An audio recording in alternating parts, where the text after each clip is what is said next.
Teyvat Travel Guide, a magazine by the Adventurers Guild. Each issue introduces great sceneries across Teyvat. This issue includes a short traveling diary of Alice, the traveler, on her experiences in Mondstadt.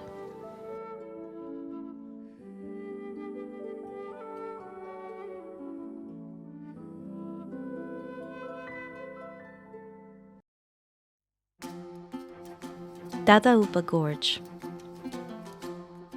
The three Hilichurl tribes, Meaty Tribe, the Sleeper Tribe, and the Eclipse Tribe, located in this valley, are all densely populated. What if we built a huge spinning ball-shaped cell in the center of the valley and threw all of the Hilichurls into it? That way, we might be able to generate enough energy to power all of the mills in Mondstadt for at least 5 years. If we took it one step further by grinding the Hilichurs that are too old or too weak into food and feeding them to the strong ones, we might just build ourselves a perpetual motion machine that can support a huge factory, like in Shesnaya. It seems totally feasible to me, but when I told Miss Lisa about this idea, she just looked at me and pondered in silence for a long time, then changed the subject gracefully. Starsnatch Cliff. The Animo Archon is a bit too undisciplined for me. If I were a god, I would have not allowed my realm to look so unorganized and ragged. With enough bombs placed in proper positions, even huge cliffs like Starsnatch would crumble into dust in a second. With a flatter terrain, Mondstadt would surely look much nicer. But that unctuous cavalry captain rejected my proposal instantly. He even asked me to stay away from Starsnatch Cliff. Windrise. At the center there's a huge oak tree. It is said that Vanessa ascended there. I searched around the tree for a long time, but I did not find any launching device. I grabbed some Hilichurls nearby to put my theory to the test. Sadly, the longest flying distance was from here to the hunters' huts around Springvale. How disappointing. Falcon Coast. My unsuccessful experiment caused quite a stir in Springvale, so Miss Jean, from the Knights of Favonius, arranged someone to keep tabs on me. All I could do all day was wander around at Falcon Coast. This is such a boring place. Those stupid eagles hovering in the sky and the puffed-up animal slimes all bored me to death. The worst of all was that I had nothing to do. On the other hand, the outrider girl who was sent to monitor me had quite a lot of fun with the kids. Whispering Woods. Yet another forest in Mondstadt. This outrider named Amber seemed to know her way around this place. The explosive toy she carried around caught my attention. With some tweaks, I could turn it into something that could blow this forest and even the nearby mountains into smithereens easily. My proposal seemed to scare her, but an explosive stuffed toy is indeed a brilliant idea. I must try it out next time. Bright Crown Canyon.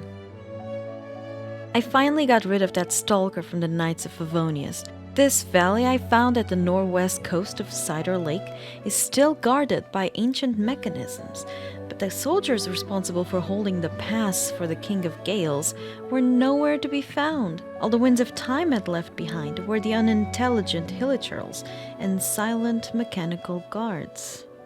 My attempt to control ruined guards with Hilichurls failed as well. The guards split into pieces, and as for the fate of the Hilichurl strapped onto it, I will spare you the gory details. Half of the ruins were also destroyed in the process. Storm Terror's Lair. Bright Crown Canyon leads to this huge ruin of an ancient city which was built by the cruel King of Gales, the Caribbean. The city was built in a ring shape. It seems that every resident of the city had been arranged their own spot between the inner and the outer rings. Right in the center of the city was the tall tower where the King of Gales resided. The ruins of the domain of this cruel king, who once tried to control his people's lives, are now utterly deserted. I blew up a few arcades so people can climb up the tower more easily.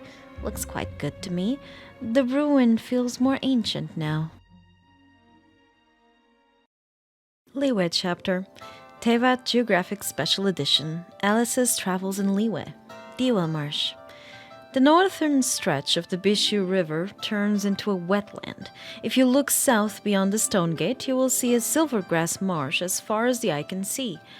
At the southernmost point of the marsh is an inn, set atop a giant rock.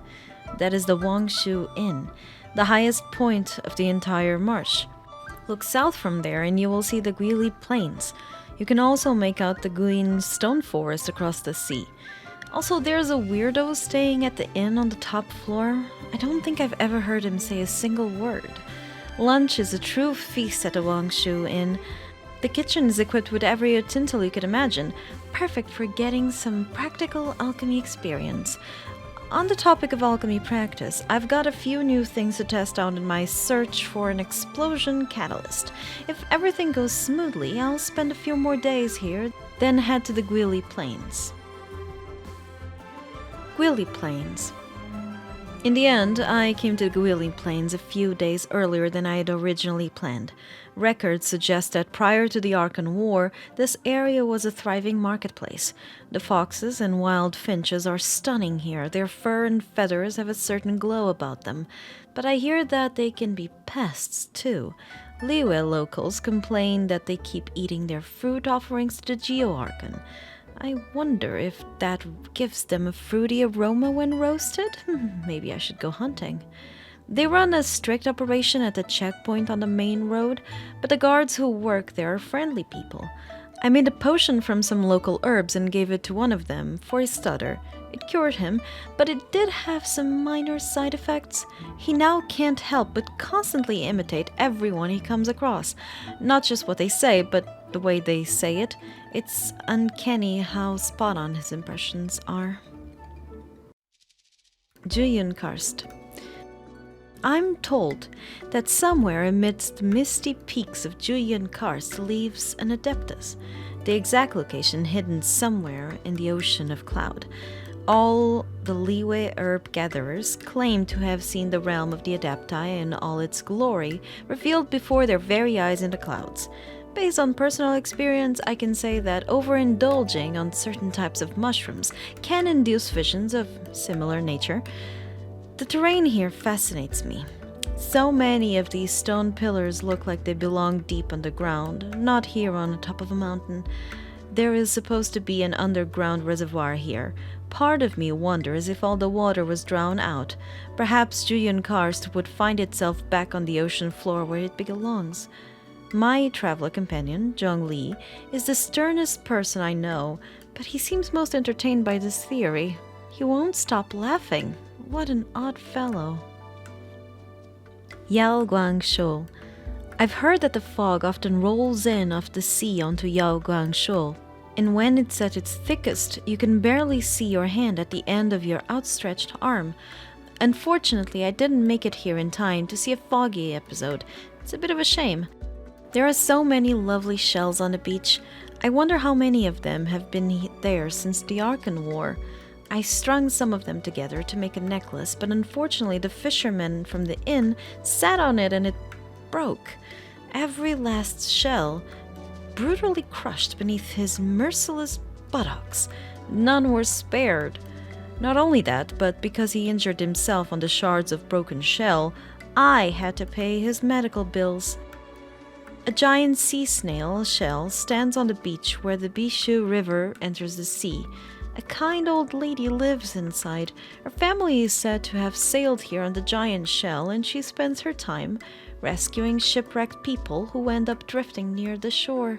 I think that repurposing the giant shell as a self-propelled boat would make it much easier for her to rescue people from the sea. But after I lost control of my third prototype seashell boat and it blew up, the kind old lady decided she was not going to rescue me from the sea anymore. Guiyun Stone Forest. This is the site where the Geo-Arkan defeated the sea monster. Some of the great stone poles that pierce the ocean floor still tower above the surface of the sea, though many snapped long ago. The hexagonal stone pillars, formed from a conglomeration of geo-energy, are quite intriguing to look at. Viewed from above, one gets the impression that they were deliberately arranged in their current form to make a specific shape on the ocean's surface. Maybe that was the real reason the Geo-Archon rained down destruction on the ocean floor with his stone poles. Maybe it was just all a big joke, albeit in extremely poor taste. Zhang Li from Liyue Harbor seems extremely knowledgeable on Liyue folklore, but I've never actually seen him come here. I can see the Wangshu Inn in the distance. I'll bet that weirdo I met there last time is still staring this way now. The flow of the ley lines around here are unique in all of Liyue, more dynamic, somewhat unstable. It's as if a great, relentless power steers somewhere in the depths of the ocean. Perhaps it is the defeated sea monster, still writhing on the ocean floor.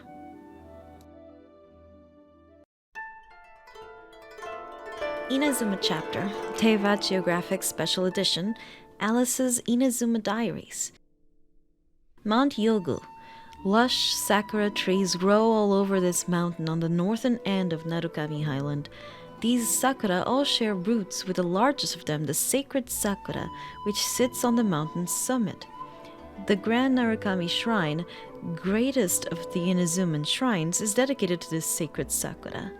Little Yae has been the one managing the shrine in recent years. How she's grown. It's a shame, really, to think that I can never again make her cry as easily as I used to. Really, I thought that she'd get quickly drunk, start to cry, and start talking all silly, but she drank me under the table instead. I made a fool of myself in the process, and was quite thoroughly mocked for it, getting made out to be some old woman who got what was coming to her. And here I was, looking to tease that little girl a bit more too. Inazuma City. I brought a new firework formula to that Naganohara kid's place, but when he heard me talking about a new medicine that might cure his deafness, he demurred and did not accept it. This kid is ever the conservative about explosives, always diluting them to the point where they cannot cause any obvious physical damages to the environment, and always relying on the combustion of different metals to produce monotonous visual effects. And he only does tests inside his workshop. I mean, come on. Where's the fun in that? Such a waste, such a waste. Now, as for his daughter, Yoimiya, she's an interesting young lady. We collected a lot of sweets during the festival and tried all kinds of new formulae out. It was so much fun. And then we got packed off to a deserted beach by the fire brigade. Something about new rules with which to keep the peace in Inazuma City, or something similarly silly. We discussed a lot of new ideas, and she even gave me some constructive feedback. A talented kid, this one is. If the paradise I made for Klee also had one of Yoimiya's fireworks performances, that would have been perfect. It's just a shame that that grumpy general kept too close an eye on us, or else I'd have helped Yoimiya improve some of her gadgets, or even spirited her away. This reminds me of the time long ago when I was preparing a medicine that would allow for flight in the Imperial kitchen. It blew up, due to a mistake of mine, injuring a young Tengu warrior to the point where her left wing would have needed, say, half a month to recover. I had wanted to help her patch the wound up, but it seems as if she's been avoiding me ever since. Well, I left her some medicine all the same, just to see how its effects would turn out. After the incident, it seems that person who spends all her time holed up in Tenchukaku has sent some soldiers specifically to watch my every move. I mean, that's a bit much. I even apologized right to her face, but she just won't let up. She was the one who'd allowed me to conduct experiments in the Imperial kitchen in the first place, you know. Also, Miss Kamisato declined my idol group invitation for the 6th time running. What a disappointment.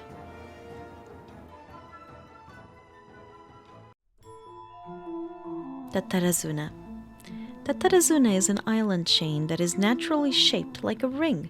The mountains rise to overlook the sea, surrounding the large blast furnace in the middle.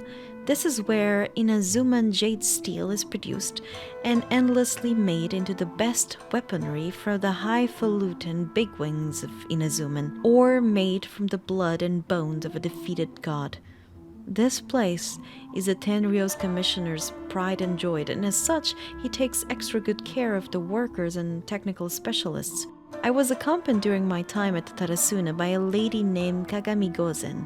She seems to be a leader amongst the workers here, and she has an official shogunate post. Even though she is the Tenryo commissioner's subordinate, she very much looks like he's equal in front of the workers. All of them trust and love her. I dare say that their respect for her dispatches might be even greater than what they give the shogun, but Kagami Gozen herself frowns often, very unfriendly looking. The Tatarasuna workers are largely rootless, washed up on these shores by the waves of history. Their many tattoos and working songs set them apart, but also strengthen their mutual bonds. Like the other workers at Tatarasuna, Kagami Gozen's body has scars from high-temperature burns from tatarigami. These may be the signs of short-lived or ill people in the eyes of outsiders, but here it is how they identify family. I took the liberty of modifying the Mikage furnace, throwing a few valves and panels into the sea, and improving the containment dome, which back then could, at best, be rated better than nothing. I wonder if those engineers from Fontaine will be pleasantly surprised? Old man Kujo might get a little upset from production going down, but at least the furnace isn't going to go haywire from overheating, and I believe that even in the event of a war, which may soon come, the explosion should not be too large. Large according to my personal standards, of course. Actually, might my ingenious interventions perhaps prevent war from breaking out at all? Well, I, for one, would be more than pleased to see the expressions on those astrologers' faces when their predictions come to naught. Yashiori Island. The clear blue skies over Yashiori Island really are a pleasant sight. Those Stoji Omiyuji explained that the Raiden shogun placed many wards over this place to prevent the corruption that seeps from the remnants of the serpent god, or something like that. I'm not good with their religious jargon. As far as I can observe, those lampposts are quite interesting. Although they have the appearance of items dedicated to the Electro Archon, the techniques used to make them are quite familiar to me. Oh, whoa, would you look at that? This is supposed to be a travel log, not some tedious academic paper. We were warmly welcomed by Washizu, the head of Higi village. The grilled fish and onigiri were great. Also, that place they call Nazuchi Beach is full of friendly pirates. It's just a shame that I couldn't stay on this island for longer.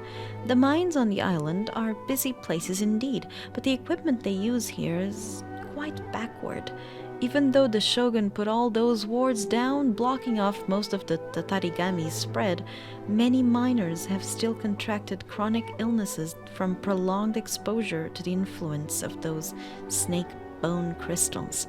The sakura mochi that the onmyoji brought with them are very tasty, but they're hardly the equal of the beauties that little Yai makes. I should probably pay a visit to Asase's shrine later. I wonder how that fat cat's been doing lately. I did try to catch it with a specialty crafted cage that one time, only to be stopped by that killjoy shrine maiden.